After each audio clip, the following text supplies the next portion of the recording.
Hey everyone, and welcome to Microsoft Ignite. We're really happy to have you join us from wherever you are in the world. We hope you have a fantastic time and you learn something new. My name is Khomelemo and I lead advocacy for students and emerging markets for the Power Platform. Today, I'll be doing a Microsoft Learn module that shows us how to shape data in a Power Apps Canvas app. But before we start, let's just take a look at the agenda for the next hour or so. So I'm just going to quickly be introducing to you to what exactly Power Platform is, as well as what are Power Apps. And then we'll dive straight into our module, which is exactly what you guys came here for. Like I said, the module is Shape Data in a Power Apps Canvas app, and you can access this at aka.ms/learn/powerappsshapedata. We would like this period to be as interactive as possible, so if you want to follow along, that is great, but if you just want to sit back and watch, that is also fine. At the end, we will then answer any questions that you might have, but please feel free to ask any questions in any time during me while I'm speaking. We have a powerful team of moderators behind the scenes who will answer any questions via the Teams live events Q&A section that you will find at the top right-hand corner of your screen. Please note that the session is recorded, so you can watch this on demand at any time, and the recording will be available right here a few days after the conference. So, for those of you who don't know, who might not know, the Power Platform is empowering millions of people, both technical and non-technical, to achieve more power with less code. Microsoft recognizes that there are not enough coders and data scientists to go around the world. And so their goal was to build a platform targeting not only these tech experts, but also the millions of other frontline workers who see opportunities every day to create something better than the status quo, but do not have the expertise of the industry. So because of this, they've never felt empowered to do anything about these problems. But the Power Platform implements this vision via a use of a variety of cloud-based services such as Power BI, Power Apps, Power Automate, as well as Power Virtual Agents. Now, with our focus today being on Power Apps is a low-code app development platform allowing anyone to build web and mobile apps with very little code. The natural connection between Power Apps and the rest of the platform makes it effortless to put insights into the hands of maintenance workers, miners, teachers, bus drivers, and other people on the front line, in tailored and often task-specific apps that supercharge their productivity as well as make their work perhaps a little less tedious. So, with that being said, let's actually jump straight into the order of the day.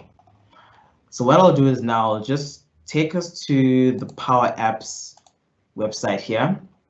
And how you can access this website basically is just by going to make.powerappss.com. And this will then take you to this page over here. But it would first ask you to log in with either a business or a student's account. So if you don't have one of these accounts, that's totally fine. You can create a free business account and then attach to that a Microsoft 365 developer subscription. So how exactly would you do that?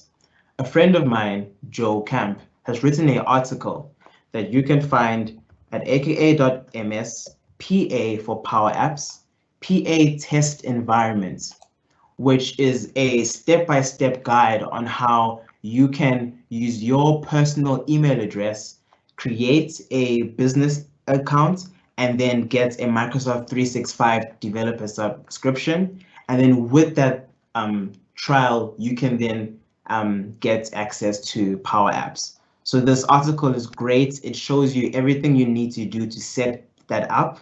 And then once this process is done, you'll be able to log into make.powerappsshapedata.com and get building your very first Power App.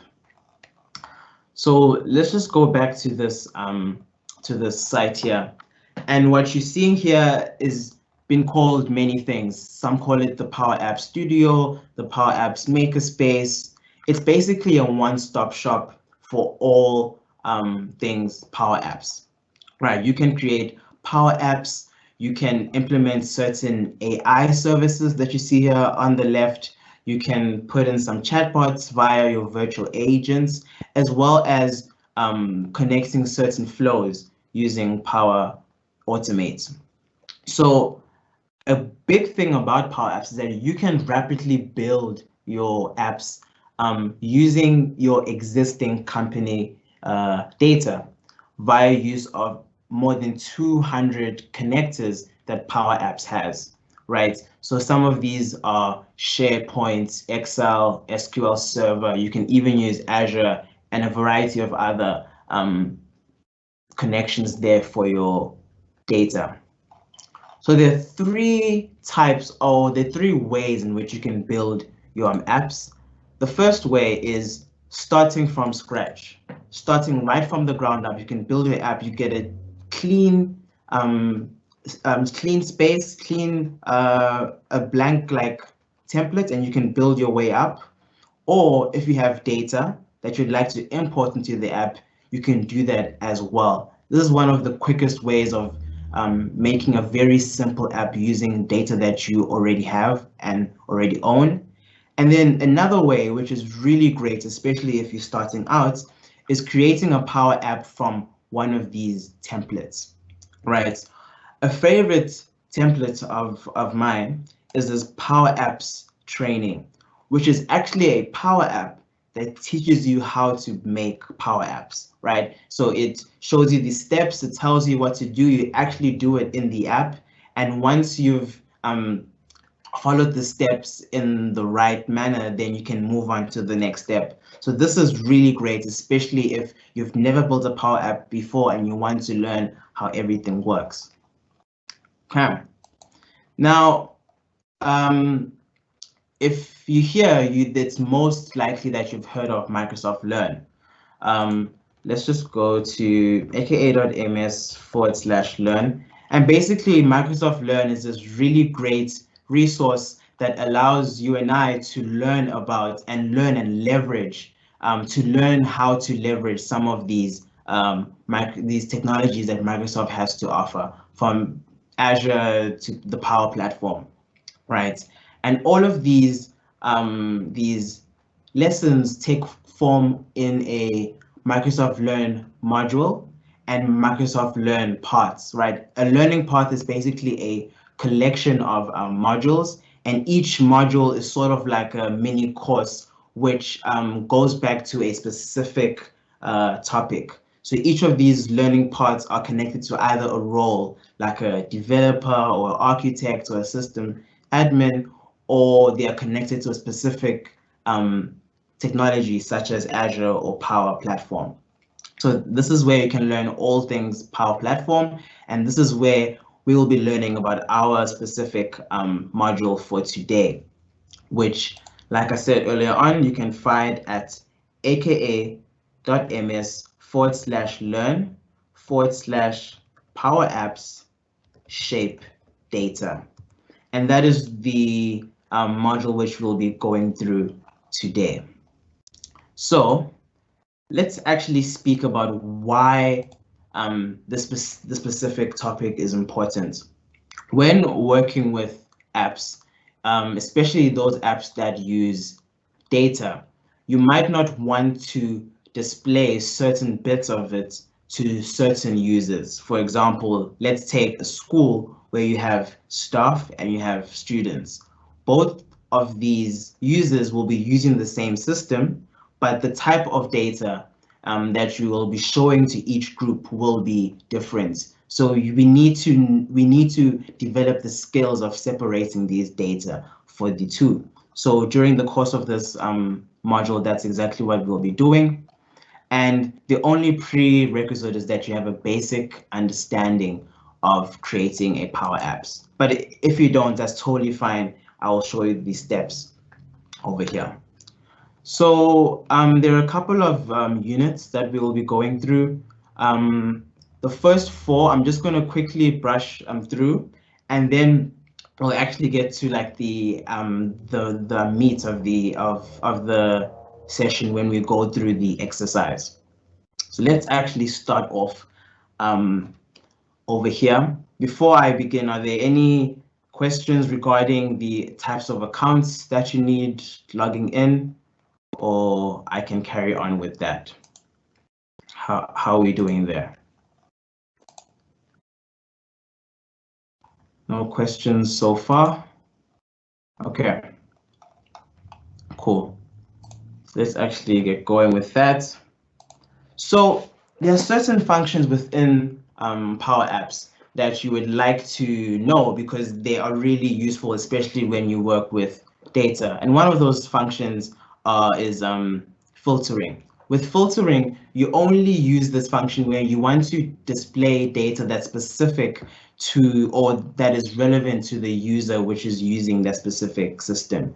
For example, if you go back to the use case of a school where you have staff and you have a student, maybe you'd have certain data being displayed to staff members and certain data being displayed to students.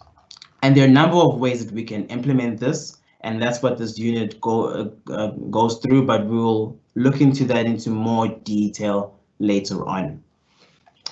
So another very useful function is search, right? While filter is really great with static queries where we as the developers will set these queries for the users, search is more for making more flexible queries to our data. And this is more of putting the power into the hands of the user or the person using our app. Maybe we as developers, we structured or we filtered the data to only show jobs for residents of a certain state. And then as a user in that state, I will be able to use a search function to search for specific types of data that is relevant to me. Now I have more control over the type of data that I want to see. Search is a really powerful tool because it allows the user themselves to filter the data. And also there are also a bunch of things in the background that we don't need to really think about. For example, when there's nothing in the search box, then you would assume that no data is shown, but by default, all the records will then still appear if the user has not made use of that function. And again, we will go back into that into detail later on. Now, sometimes when you're creating apps, certain use cases are not as simple as I've been describing them. You sometimes have more complex use cases when developing your apps. Maybe you'd want to combine certain functions to try and meet the needs of your business. And that's possible with Power Apps. So we just discussed search and we've just discussed filter, and there's actually a way for us to combine those two functions so that we can cater to more complex use cases within the apps. And again, that will be highlighted later on in our exercise. Modifying columns from your data source. Sometimes when you work with data, you have a database or a data store, data source, wherever that data sits, and you want to manipulate or modify it. However, you don't actually want to change the data from where it is. And a common example of this is where you have a shop or an internal shopping system where employees can order certain equipment and that kind of thing. Maybe you have a cart, and in this cart, you allow employees to select certain data, to modify it, to increase the number of items that they have. Maybe you want to delete it, right? You want the user to be able to interact with this data without actually modifying the original data source. And that's where this concept is going to come into play in the form of collections, right? How are we going to be using these collections? And then under that, there's also these 4 main functions that we'll be using that do very different and specific things when working with data within our Power App. And that's something that we'll be able to see now as we start our exercise. So before we actually build our app, and before I show you all these really cool functions, are there any questions on the floor specifically for me, or is everything fine on that end? Okay, everything is good? Great. Let's actually get into building our app. Okay, so like I said, make.powerappsshapedata.com. Business or school accounts. If you don't have those accounts, you can make one for free using this article written by my friend Joe Camp.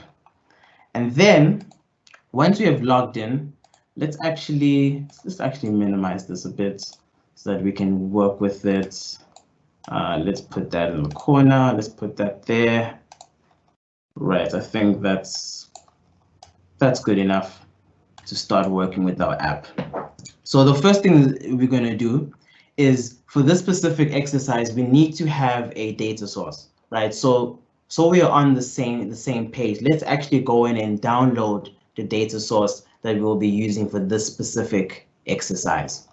You can download that data source. In this case, it's a spreadsheet made on Excel in this link over here. So we'll just right-click that. And when you open that, that's going to open a GitHub page where you can download the Excel spreadsheet to your local machine. And you need to take note that this will download as a zip folder. So with that, you need to then open up that, and we need to extract the data, the spreadsheet. And then once that's out, then we need to take this file and upload it to our OneDrive. That's where the data is going to be sitting, and that's where we can interact with it. So we'll go back to Power Apps, and what we'll do is we'll need to open up our OneDrive account, and then we'll upload the file that we've just downloaded and extracted from GitHub. So that will sit here in our OneDrive for business accounts. Please make sure that the OneDrive accounts that you've uploaded this file is the same accounts that you're going to be using when you create your Power Apps. That's the only way you'll be able to make a connection with that data source in our OneDrive for business. So then let's actually bring this back up and let's get started. Now that we have our data source is in our OneDrive account, now we can actually get working. So we're going to sign into Power Apps, which we have done, and we're going to be creating a new Power Apps Canvas app from blank and call it Shape Data. And we're going to be selecting the tablet format. So let's just do that here. Canvas app from blank. We're going to put the name Shape Data, select the format, and then we'll click on create. So once we do that, it's just going to provision like a makerspace or a studio where we will be able to create our app and interact with the data in the backend. What's really great about Power Apps is it allows us to interact and to connect to your existing business data.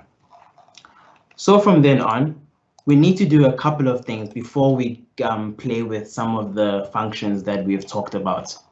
One, we need to add a data source, which is the Excel spreadsheet to this app. It's sitting in OneDrive at the moment, but this particular app does not know of its existence yet, and we need to fix that. And then after we bring in our data, we need to format that data.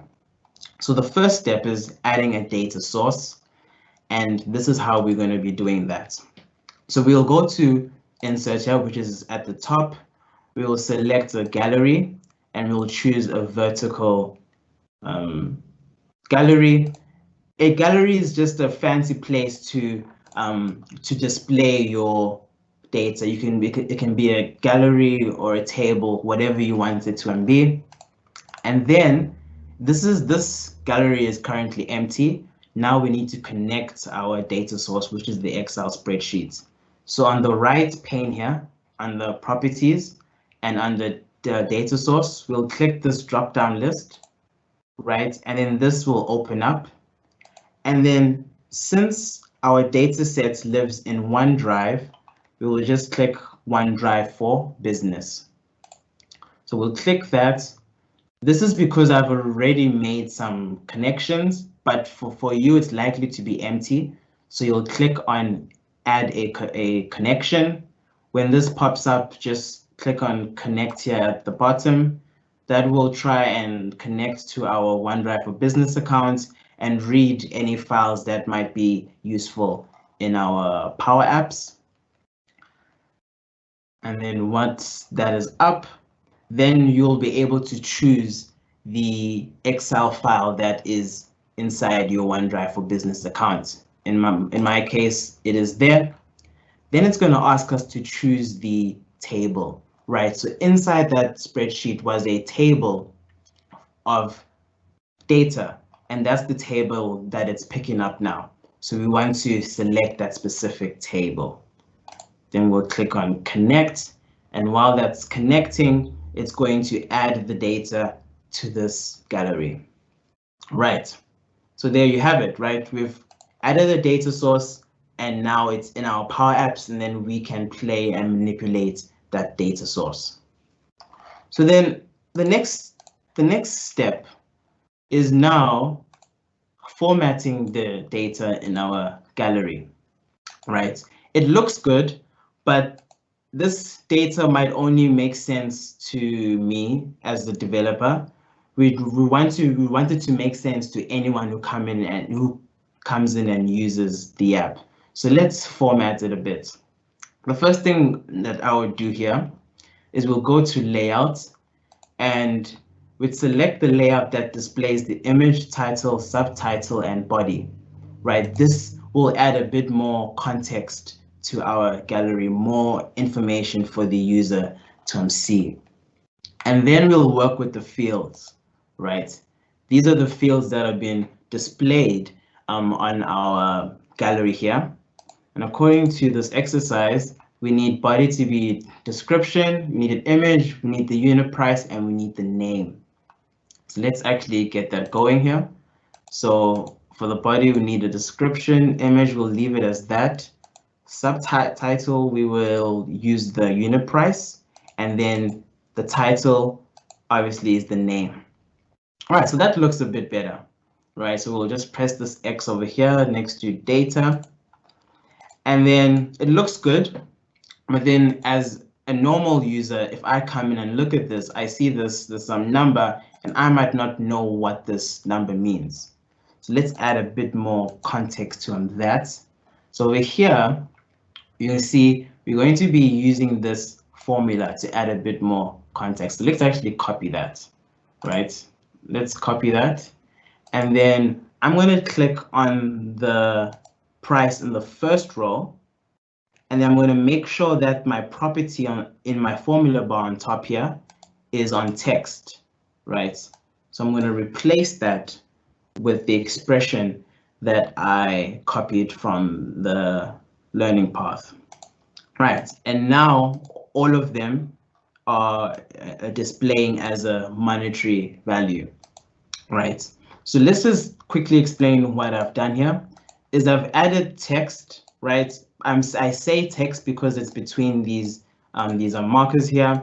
So I added a $. Then I've used an ampersand to join these two values together. So I have a $sign here, and I have the price of that specific product, right? This item refers to this specific column, right? So this column's price displayed here, but before that, I'd like you to display the $sign. And then take notes when I'm working with Power Apps.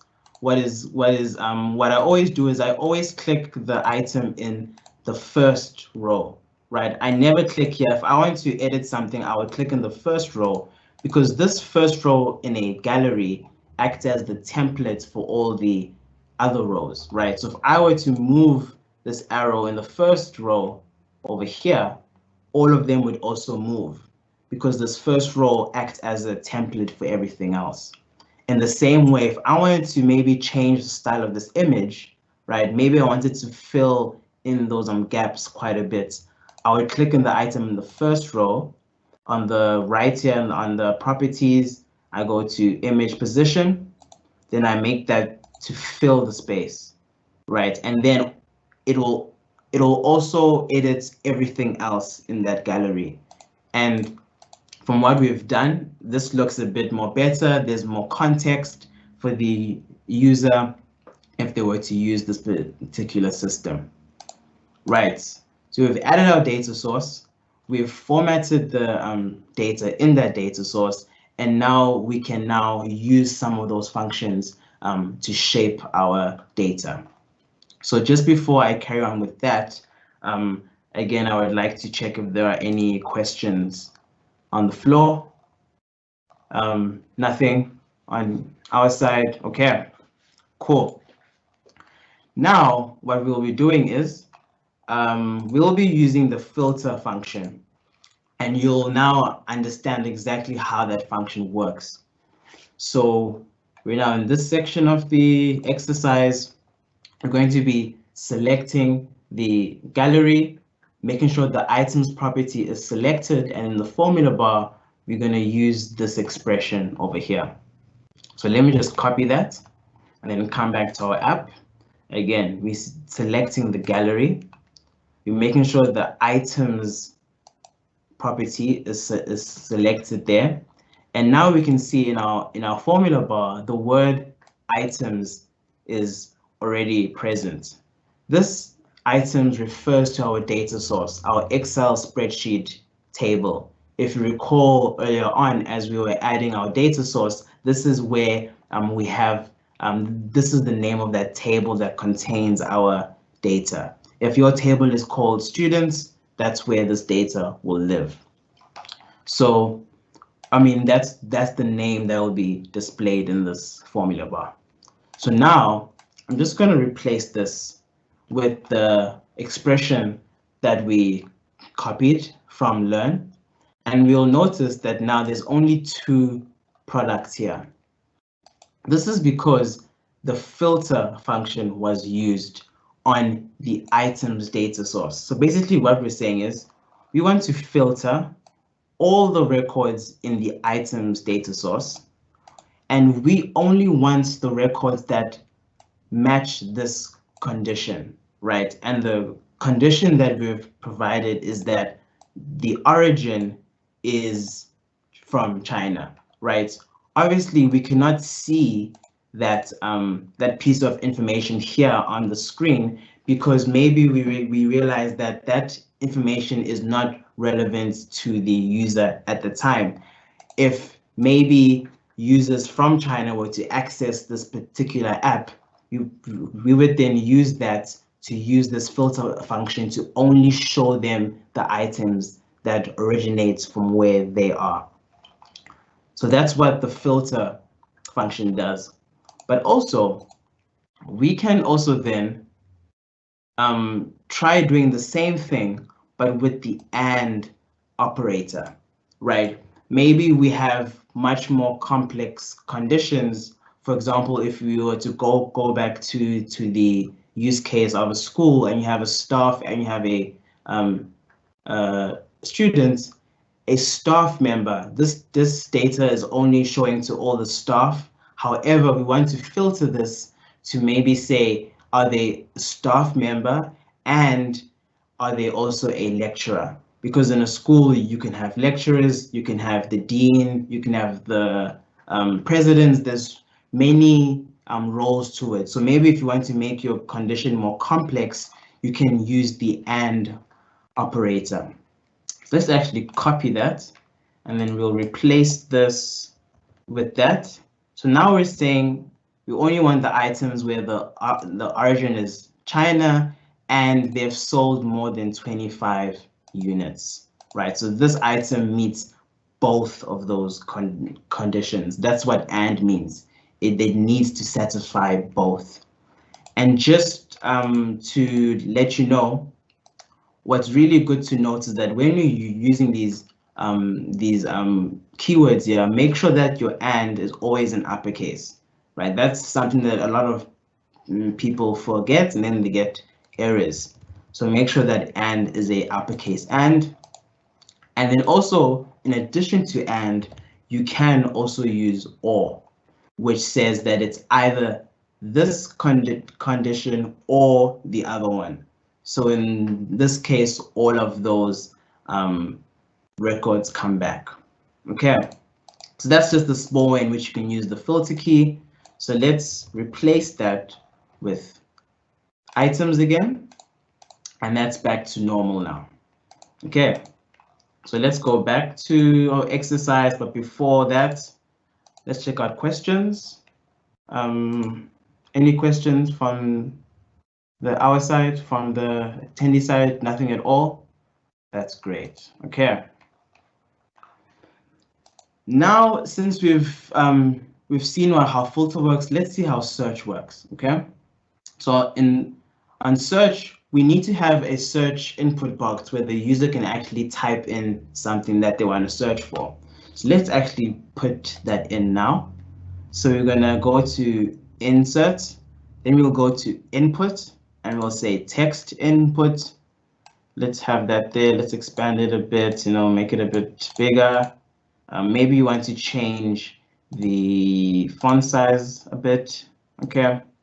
And then the default text on the right here, we'll just remove that and have no default text.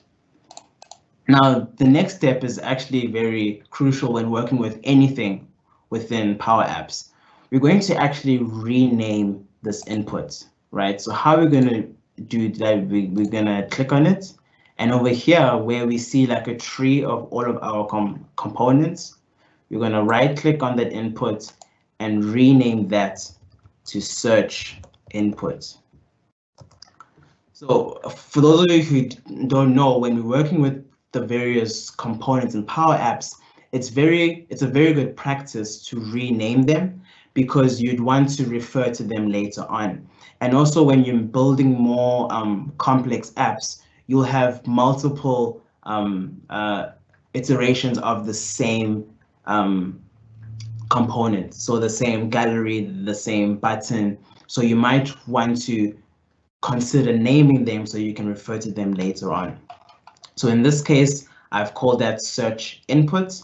And then what we'll do is we'll come back to our exercise here. And then now we're going to be selecting the gallery and making sure that the items property is selected in our formula bar. And then we'll copy this expression. Let's copy that and do just that. We're going to click on our gallery, make sure the items property is chosen there, and then we're going to replace this with what we've just copied from the exercise, right? Let's actually break this down, right? We have the search, which is obviously the name of the function, as well as search inputs.text, which is in the middle here, right? This does one thing. This accesses the text which the user will then put into that search bar or the text box. So whatever the user types in here, search inputs.text will retrieve that text. And once it retrieves that text, we will then use that to search whatever we want to search. In this case, we're searching the name column or the name property of our data source. So in our data source, we have names, we have unit price, we have the image, we have all of these columns. So we will only want to search the name, right? So just again, we have the search. We're searching the item's data source. We're using the text that was inputted inside the search input text box, and then we're using that text to search the name property. So if we were to run this, which you can do just by clicking this play button here in the top right, and we search mint, well, min, it will bring up the item that actually matches that. We search this, it will bring back the item that matches that. Right. Now what's cool about search is that you see now that it's empty, it returns all of them. It doesn't care about case, so you can use uppercase, lowercase, it doesn't really matter. And it also does a partial search. So with a partial search, you can use IN, and of course that's in mint over there, and that's in cinnamon over there. So that's a really powerful function to have when you're building apps. So while you can search one column, is it possible to search maybe multiple, right? So that's what we'll do in the next step, right? We'll copy this, okay, and then we'll paste it in. Now, the only difference is that there's an extra column or an extra property next to name. And basically what this means that whatever is inside that search text box, we can then use that to search the name property as well as the description. Okay, so you can, as many properties as you want, you can append it to the last part of this function and it'll work. So you play this again, you search mint, obviously that's in the name and the description. You search flavoring or just that. This is not in the names, but it is in the description. And again, with that partial search of in, right, that will also do mint and cinnamon, but now it's not in rows, but it is in the description in our flavoring word.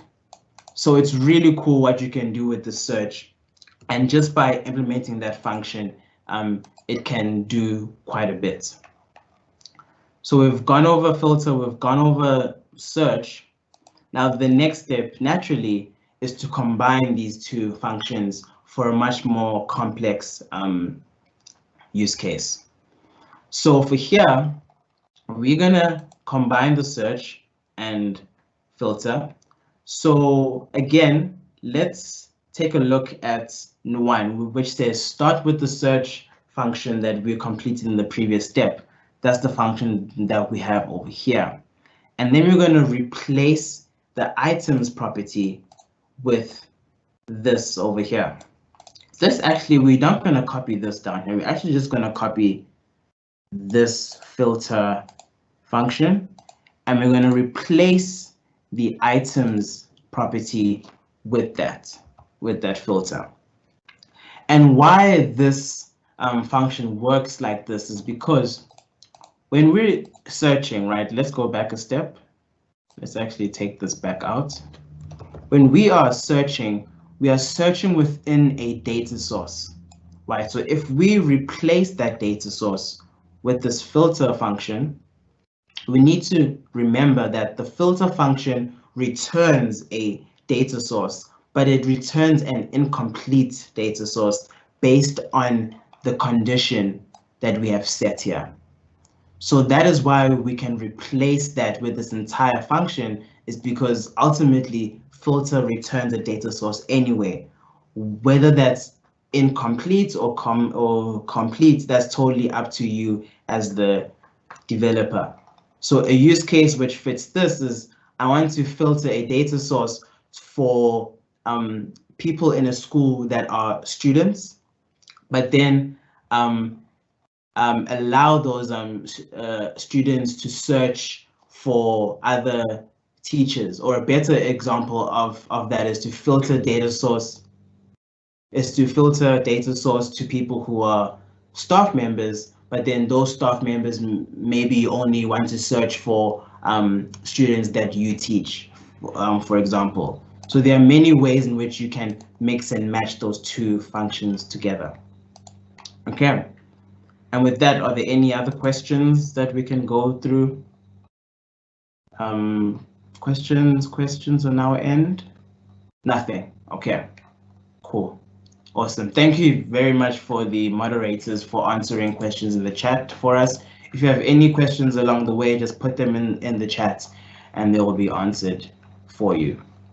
Now, the next step now is to work with something called collections, right? With collections, you can basically, what collections are, they're like variables. They store data on a temporary basis for different functions within an app. The most common way of this is the shop that I mentioned earlier on. You have a shop or an online shop or an internal equipment ordering service in your company, and you want to allow users to add to carts, remove from carts, modify their carts, and you are allowing them to manipulate this data without actually manipulating the original data source, right? And that's what you can use collections for, as well as a lot of other use cases. Let's actually see how collections work and how you actually make one. So in the Insert tab, what we're going to do here is Insert tab, we're going to add a button. Okay, let's add this button. We'll have that here. Let's actually change this text. I'll double click and we're going to say add to collection. Let's make that bigger so it fits. We have a button there that says add to collection. Let's go back to our exercise here and copy this expression that we have for this button. Okay, we click on the button. We make sure that the property is on select, which actually means that when a user selects this button, do something. In this case, it's false, meaning that if I were to click this, nothing would happen. So I'm going to replace that with the expression that we've copied from the exercise. And basically, the syntax that we have here is collect, which is create a collection called items collection, and the data, I'm copying all the data from the items data source. Remember that items data source is the table in the spreadsheets that we downloaded earlier on. So that's all it's doing. Create a collection called items collection, copy all the data from the items data source, and then put that into this collection here. So let's actually test it out. We're going to play the app, click on add to collection, and nothing actually happens on screen, right? So how do you know that that has actually worked? What we'll do is we'll go to view, we'll go to collections, and there you have it. There's your collection right there with all the data copied from the items data source. So I can do whatever I want with this data. I can rename columns, I can delete them, I can remove, I can add, I can do whatever. And whatever is done to this collection will not in any way interfere or modify your original data source. So this is specific to my Power App because I'm the user logged in right now.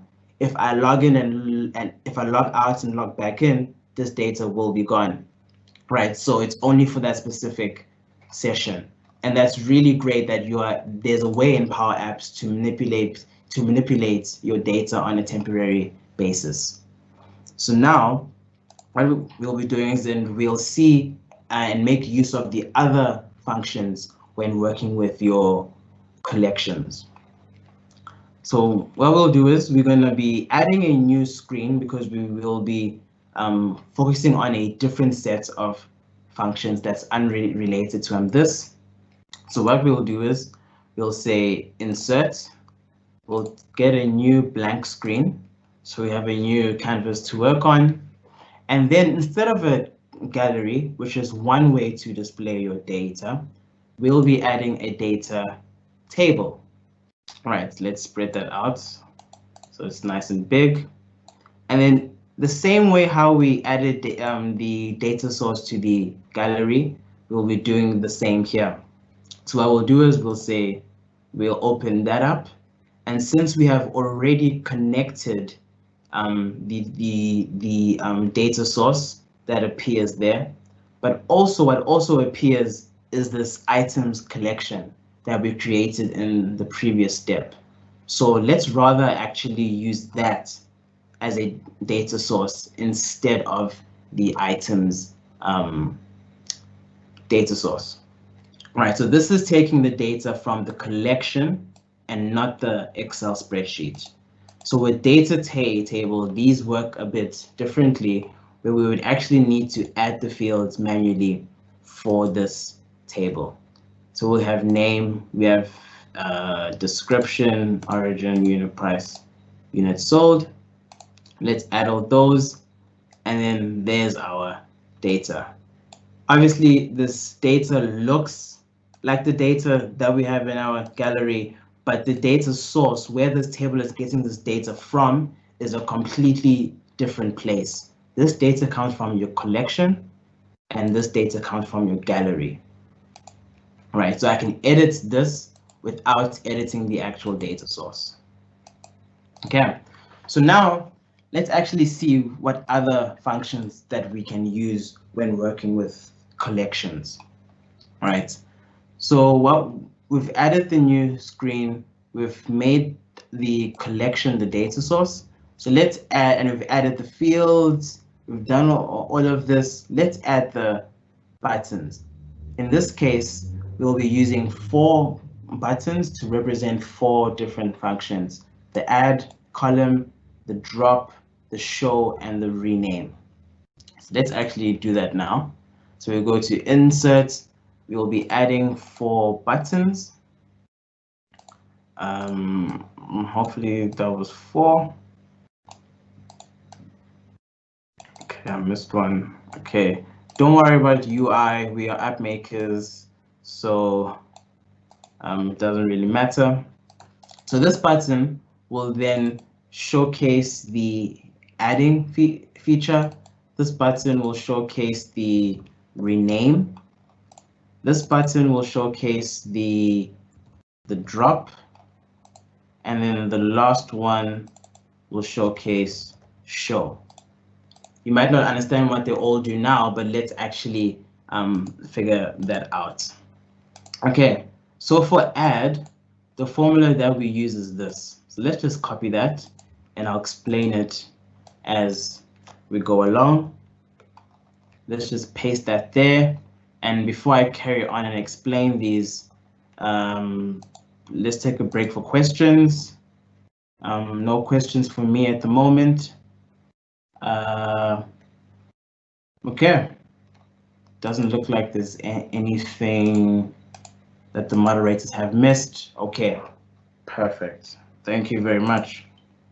So I've added this function to add. Let's actually break it down. Okay, so we have the collect, right, which means we're going to be creating a new collection. This collection will then be called add collection. But to this, we want to add columns, right? Now, the add columns key, what it does is it allows you to create a collection, but to add a different, additional column to your data source. So in this case, the data source the column that we are creating is the revenue column. This column is not in the original data set, right? It is not there, but this is what we are creating now. And then what content will be in these columns? What data will be will populate it. And that's what the next part is. This is your expression, unit price times unit sold. Okay, so we are using existing data to create a new column with new data.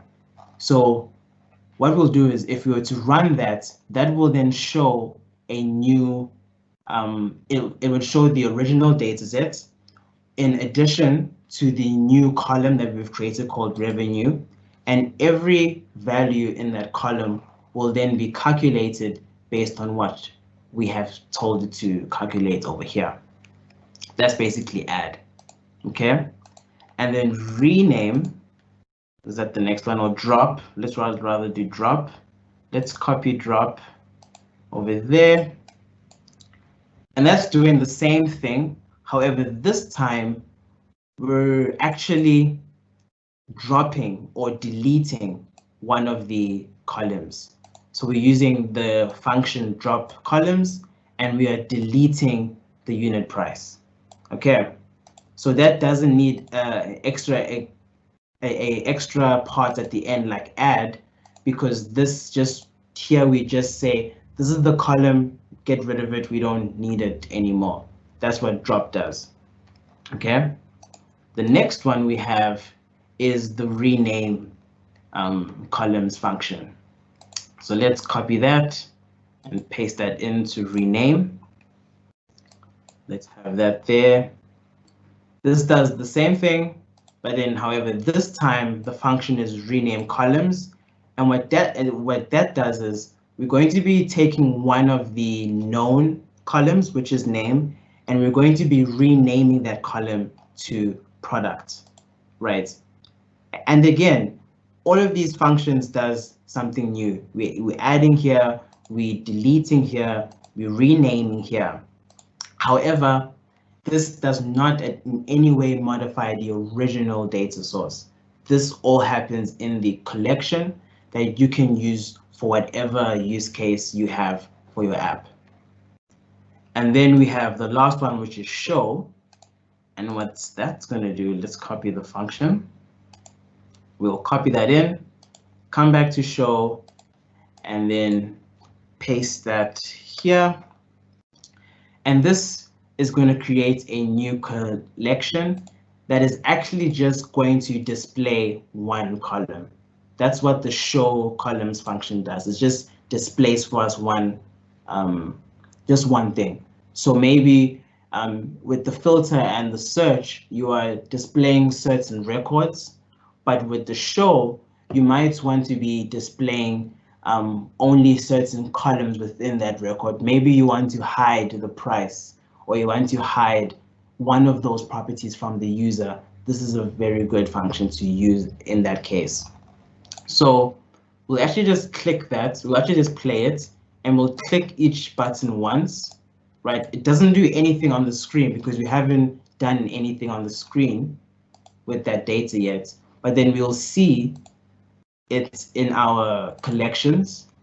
We'll see the various collections that have been made. So we have add, where we added that new property called revenue with these new products, with these new values here, which was the unit price times the unit sold. That is there. With the drop, we deleted one of the columns, I think, which was unit price. As you can see, it's no longer showing, right? With the rename, we've renamed the name property to product. Now it's called product. In the original, it was called name.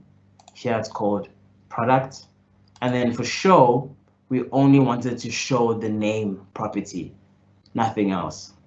So these are just some of the few ways that you can manipulate your business data without actually modifying the original data source.